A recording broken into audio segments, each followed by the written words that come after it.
Move ahead સૌથી પહેલા તો જે છે આ ટોપિક ચર્ચામાં કેમ આવ્યો છે? ચર્ચામાં આવ્યો છે કારણ કે જે છે સીપી રાધાકૃષ્ણન અને બી સુદર્શન રેડ્ડી આમને સામને હતા. શેના માટે આમને સામને હતા?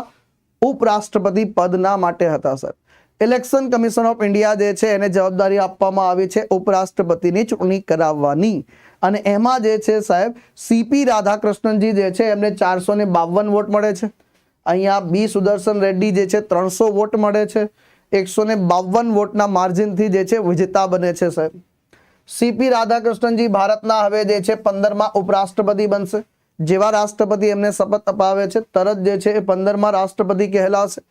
હવે એનડીએ ના ઉમેદવાર એટલે કે નેશનલ ડેમોક્રેટિક અલાયન્સ, ખાસ ધ્યાન રાખજો ભાઈ, તો સીપી રાધાકૃષ્ણનજી કોના ઉમેદવાર હતા ભાઈ? એનડીએ ના, અને મહારાષ્ટ્રના રાજ્યપાલ પણ હતા સાહેબ. હવે એમણે જે છે ઇન્ડી અલાયન્સ એટલે કે Indian national development inclusive alliance જે છે આ ગઠબંધનના ઉમેદવાર અને સર્વોચ્ચ અદાલતના ભૂતપૂર્વ ન્યાયાધીશ બી સુદર્શન રેડ્ડીજીને જે છે 152 મતોથી હરાવ્યા સાહેબ, અને લગભગ બહુ ઓછી માર્જિન થઈ સાહેબ. હવે જે છે રાષ્ટ્રપતિ અને જે છે ઉપરાષ્ટ્રપતિ, જો ધ્યાનથી સાંભળજો, રાષ્ટ્રપતિ અને ઉપરાષ્ટ્રપતિની ચૂંટણીમાં જે છે રિટર્નિંગ ઓફિસર કોણ બને છે? તો એ વારાફરતી બને છે.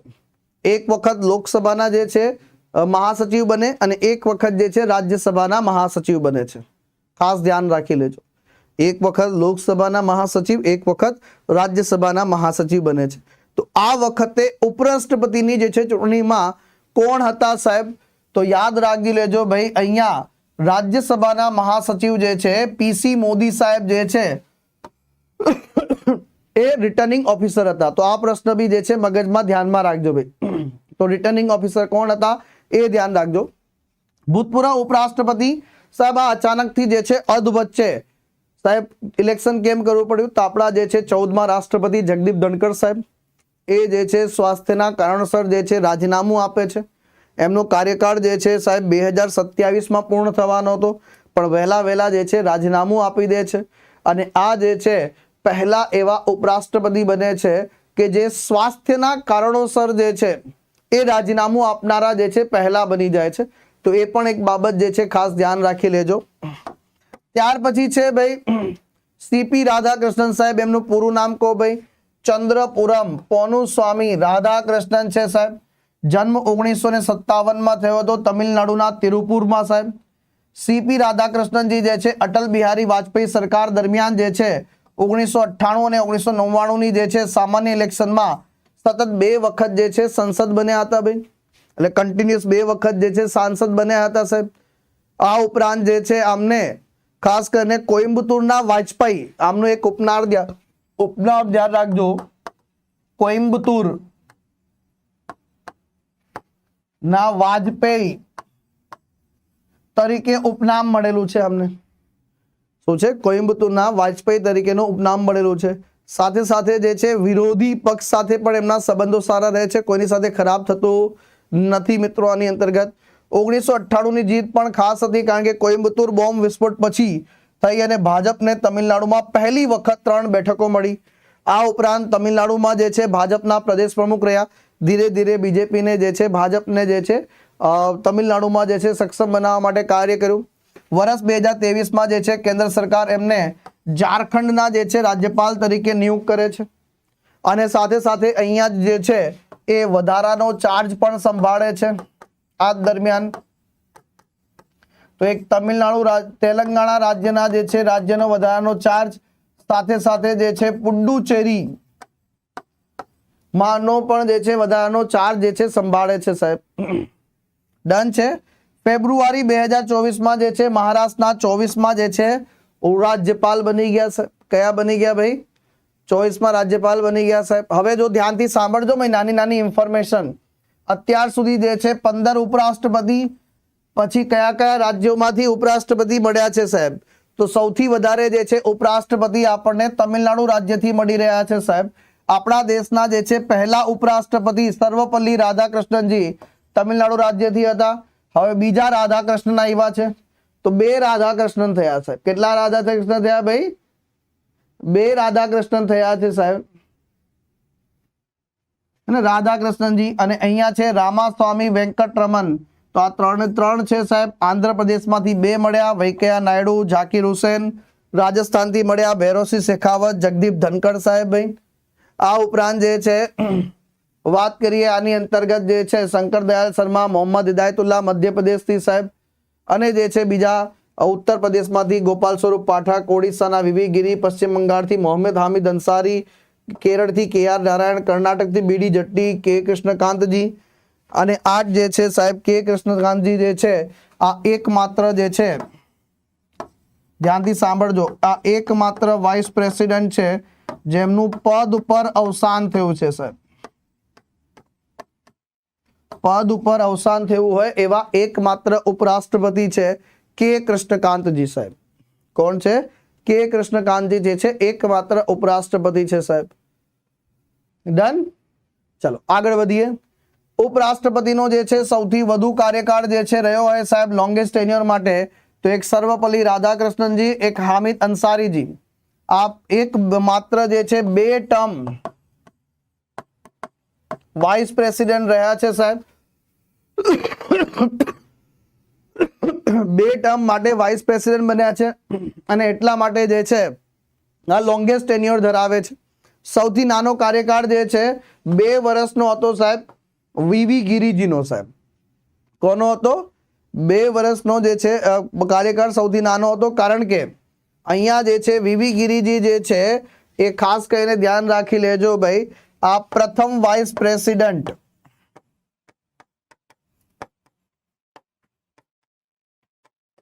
કાર્યકાળ પૂર્ણ થાય એના પહેલા રાજીનામું આપનારા પહેલા વાઇસ પ્રેસિડેન્ટ હતા સાહેબ.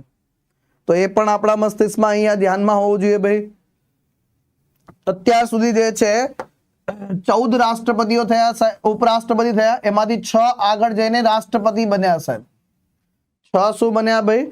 રાષ્ટ્રપતિ બન્યા. જેમ કે આપણા દેશના જે છે પહેલા વાઇસ પ્રેસિડેન્ટ જે છે સાહેબ, ફર્સ્ટ વાઇસ પ્રેસિડેન્ટ સર્વપલ્લી રાધાકૃષ્ણનજી જે છે, પછી ઝાકિર હુસેનજી જે છે, વીવી ગિરીજી છે સાહેબ, શંકર દયાલ શર્મા છે, KR નારાયણજી છે, રામાસ્વામી વેંકટરમન છે સાહેબ.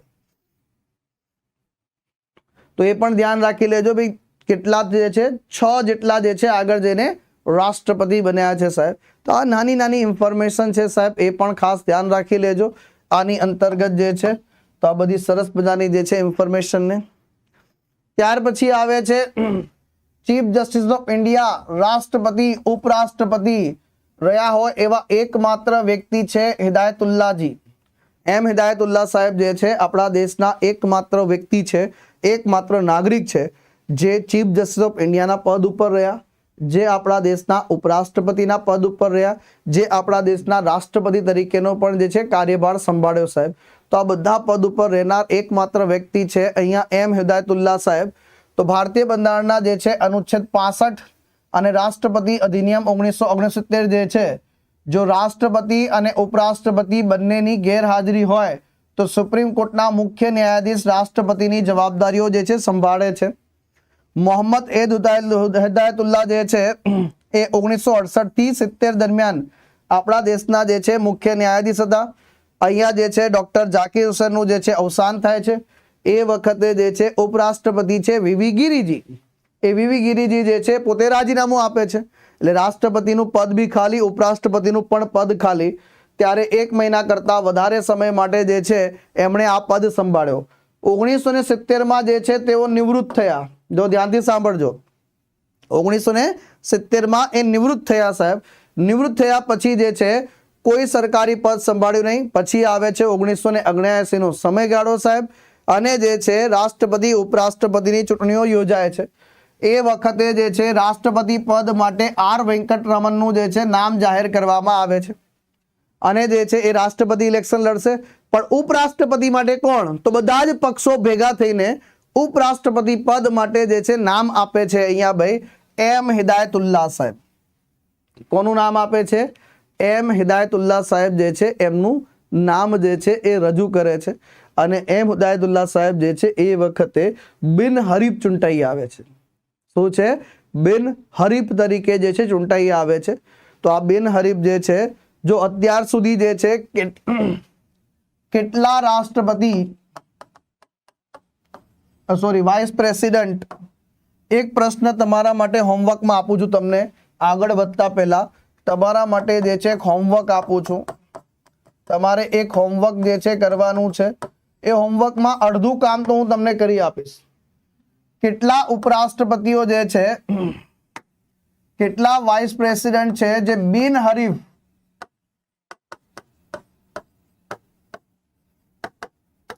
ચૂંટાયા છે, એમાંથી હું તમને કહી દઉં છું. એક છે ડોક્ટર સર્વપલ્લી રાધાકૃષ્ણનજી. કોણ છે? સર્વપલ્લી રાધાકૃષ્ણનજી. અને બીજા છે એમ હિદાયતુલ્લાહ સાહેબ.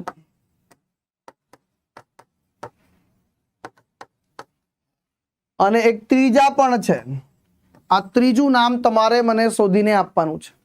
આટલું નાનકડું કામ મારું કરશો ને, થોડુંક કામ તો મારું કરશો ને મારા વહાલા વિદ્યાર્થી મિત્રો. આટલું કામ તમારે મારું કરવાનું છે કે આ નામ તમારે મને શોધીને આપવાનું છે. ક્લિયર છે? ડન છે? ઓકે છે? પછી જે છે યસ જે છે એ તમારે શોધવાનું છે. હવે ક્વેશ્ચન ના પૂછતા કે સાહેબ આ આવે કે ન આવે. તમારે होमवर्क છે. It is homework.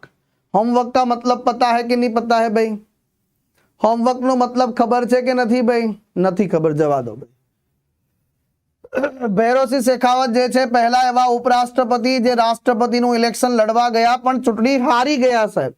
નહીં તો જે છે 7 ઉપરાષ્ટ્રપતિ જે છે રાષ્ટ્રપતિ બની ચૂક્યા હોત સાહેબ. વાત કરીએ ભાઈ અબ્દુલ કલામ સાહેબ પીપલ પ્રેસિડેન્ટ હતા સાહેબ. એમણે જે છે સાહેબ કાર્યકાળ પૂર્ણ થયો એના પછી જે છે 2007માં જ્યારે ફરીથી ઇલેક્શનની વાત આવી તો પ્રતિભા પાટીલની સામે જે છે વાત કરીએ તો ભૈરવસિંહ શેખાવત હતા સાહેબ. આમણે જે છે રાજીનામું આપ્યા તો આ પહેલા વહેલા ઉપરાષ્ટ્રપતિ બન્યા કે જે રાષ્ટ્રપતિ ઇલેક્શન લડવા ગયા અને ઇલેક્શન જે છે હારી ગયા સાહેબ. એ પણ ખાસ ધ્યાન રાખી લેજો આની અંતર્ગત. ડન. હવે જો પ્રેસ ટ્રસ્ટ ઓફ ઇન્ડિયા દ્વારા કેવું સરસ મજાનું ઇન્ફોગ્રાફિક્સ તૈયાર કરવામાં આવ્યું છે જે આપણી પરીક્ષા માટે મહત્વપૂર્ણ બની જશે. Done. How India elects its vice president. કેવી રીતે ભારતમાં વાઇસ પ્રેસિડેન્ટનું ઇલેક્શન થાય છે સાહેબ, જે 9 સપ્ટેમ્બરે જે છે થયું સાહેબ. જો જગદીપ ધનકર સાહેબ જુલાઈ મહિનામાં રાજીનામું આપે છે. રાજીનામું આપે છે એટલે પદ ખાલી થાય છે. હવે ભારતના બંધારણનો જે છે અનુચ્છેદ છે 68(2) એ એવું કહે છે ભાઈ કે આવી વેકેન્સી આવે એટલે કે આ જો પદ ખાલી થયું તો પદ ખાલી થવાના કારણે જે છે એઝ સૂન એઝ પોસિબલ, એટલે કે અહીંયા સમય નથી લખેલો કે 60 દિવસમાં, 40 દિવસમાં, 50 દિવસમાં, 30 દિવસમાં, 100 દિવસમાં, કેટલા દિવસમાં તમારે ઇલેક્શન કરાવવાનું એવું નથી લખ્યું. પણ પૂછ્યું છે વહેલી ત્વરાએ, એને એઝ સૂન એઝ પોસિબલ. એમાં એનડીએ જે છે સીપી રાધાકૃષ્ણનને ઉમેદવાર બનાવે છે અને જે છે સાહેબ બીજું ઇન્ડી અલાયન્સ જે છે સુપ્રીમ કોર્ટના જજ જે છે સુદર્શન રેડ્ડીજીને બનાવે છે.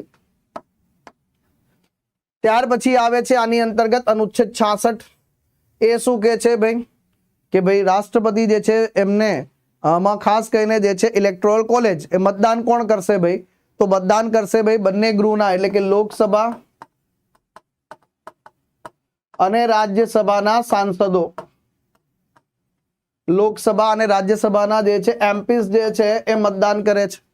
હવે એમાં જે છે લોકસભામાં તો નોમિનેટેડ મેમ્બર નથી, પરંતુ રાજ્યસભામાં તો જે છે રાષ્ટ્રપતિ દ્વારા નોમિનેટ થયેલા 12 સભ્યો પણ જે છે આમાં.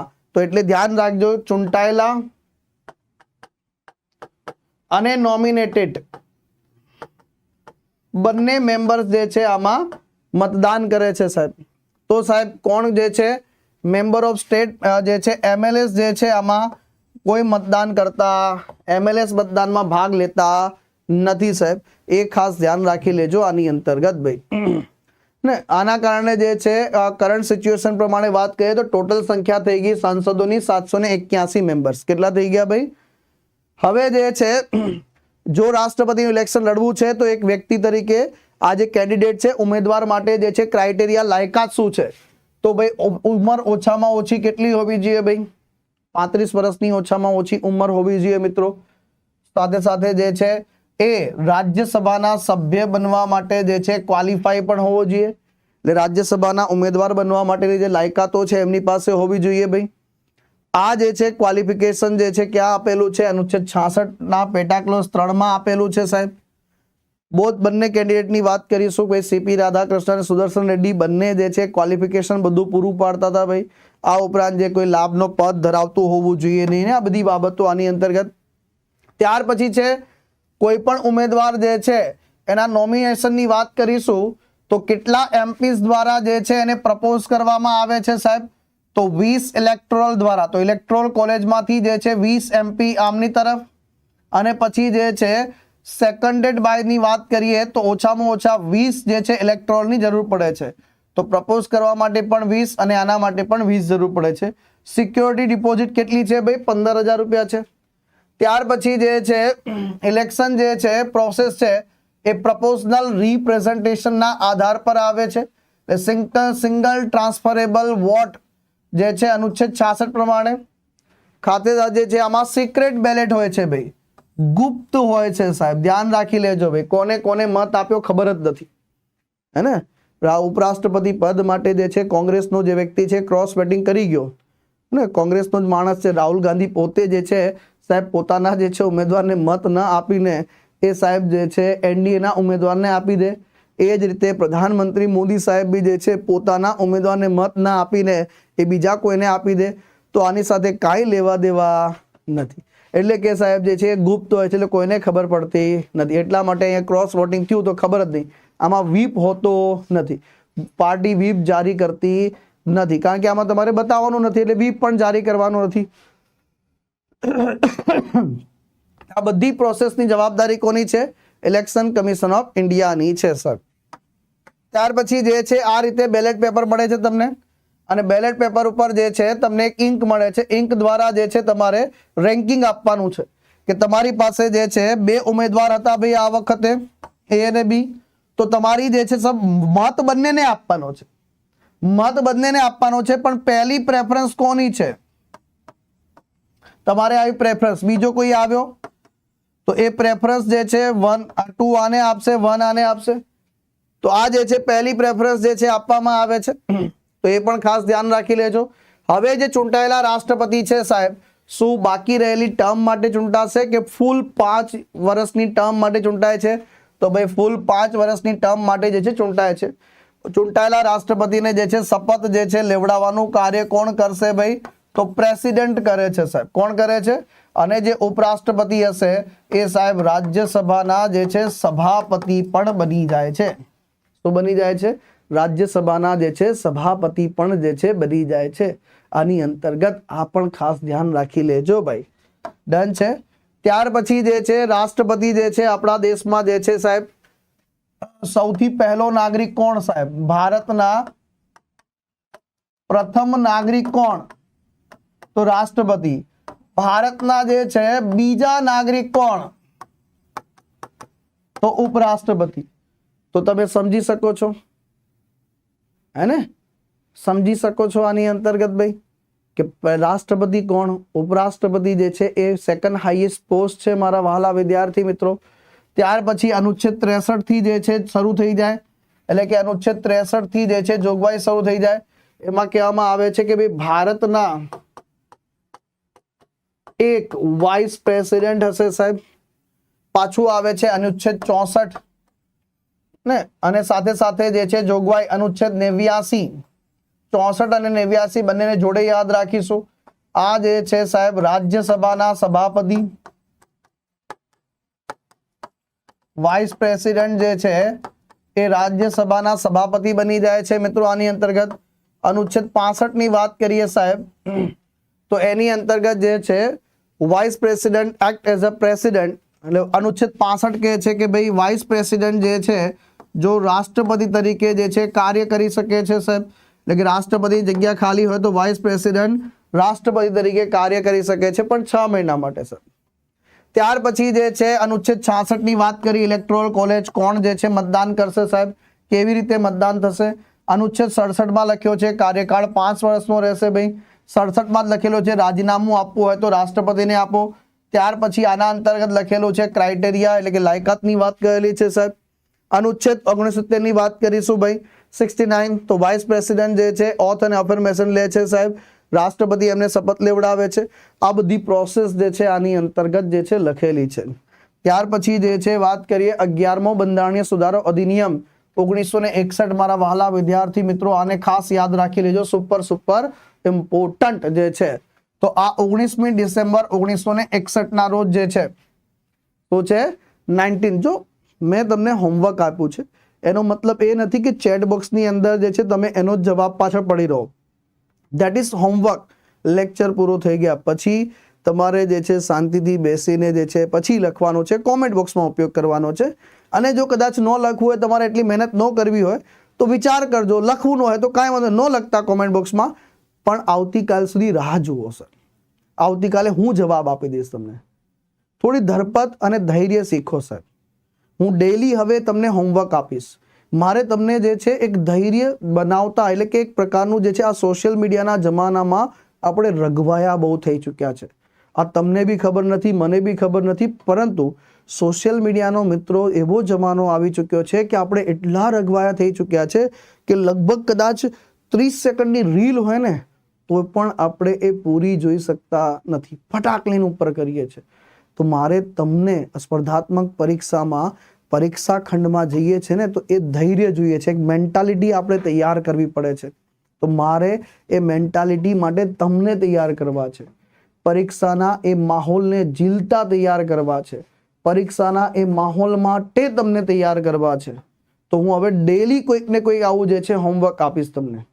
અને જે મારી સાથે સહમત છે એ કરજો, જેને સહમત નથી ને આ વાતને જે છે ઇગ્નોર કરજો મારા વાલા. શું છે, જેને એવું લાગે કે મારી આ વાત જે છે એમને ગળે ઉતરે છે તો આનો સ્વીકાર કરજો. અને જેને કદાચ એવું લાગે કે ના ના સાહેબ આ જે છે આપને કો નહીં પસંદ આएगा તો તમારે એ વાતને ઇગ્નોર કરી દેવાની. શું કરવાનું? ઇગ્નોર કરી દેવાની. ક્લિયર છે? ફરીથી મનીષ સિંધી જે છે, જેમ MSSP છે માય ડિયર ફ્રેન્ડ, MSSPમાં જે છે તમને બધાને ખ્યાલ છે કે MSSPમાં દવા આપીએ છીએ. બીજી પણ એક દવા છે જીવનમાં આપણે બધાએ શીખવાનું છે. શું શીખવાનું છે?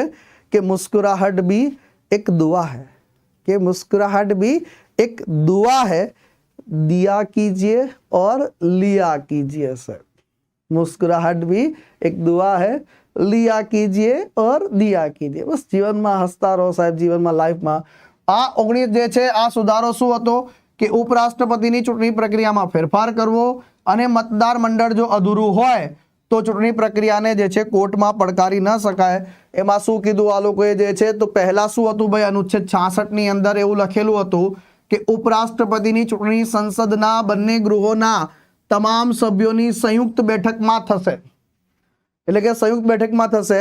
આ જોગવાઈને હટાવવામાં આવી. ઉપરાષ્ટ્રપતિની ચૂંટણી બંને ગૃહોના તમામ સભ્યો ચૂંટાયેલા અને નોમિનેટેડ દ્વારા અલગ અલગ મતદાન કરીને થાય છે, સંયુક્ત બેઠકમાં નહીં. પડકાર સામે રક્ષણ જે છે અનુચ્છેદ 71માં પણ ફેરફાર કરવામાં આવ્યો. જો મતદાર મંડળમાં કેટલીક બેઠકો ખાલી હોય તો તેનો ઉપયોગ રાષ્ટ્રપતિ ઉપરાષ્ટ્રપતિ ચૂંટણી પડકારવા માટે કરી શકાશે નહીં. આ જોગવાઈ. તો આ જે અગત્યનો ફેરફાર છે આને ખાસ ધ્યાન રાખી લેજો.